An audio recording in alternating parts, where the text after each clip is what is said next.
होते थे और जब रसद और पानी सप्लाई खत्म हो जाती थी, 6-8 महीने साल भर निकल जाता था, तो जो राजस्थान के हिंदू योद्धा थे, इन्होंने एक अकल्पनीय कार्य किया जिसके बारे में अगर आधे हिंदू जो यहाँ पर जागृत हिंदू हैं उनको नहीं पता है तो उन्हें पता होना चाहिए। दुर्ग के स्वामी दुर्ग के पुरुषों को बुलाकर कहते, अपनी स्त्रियों को जला दो,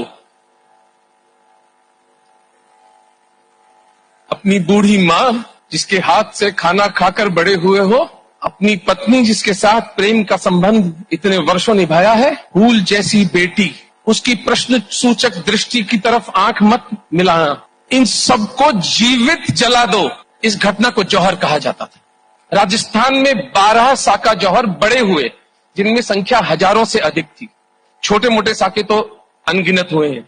25 फरवरी 1568 को तीसरा साका राजस्थान के अंदर चित्तौड़गढ़ में घटा, जिसके अंदर 10,000 स्त्रियां 10 वर्ष से छोटे छोटे बच्चों को अपने शरीर के बांधकर जीवित जल गईं और दुर्ग के पुरुष अपनी स्त्रियों को राख होते देखने के बाद उस राख को अपने शरीर पर मलकर अगले दिन सुबह दुर्ग का द्वार खोलकर मुसलमानों से युद्ध करने चले गए और अपने से 4 गुना बड़ी सेना के अंदर जितने मुसलमानों को मार सकते थे मार डाला। उसके बाद वीर गति को प्राप्त हो गए। इसे साका कहा जाता है।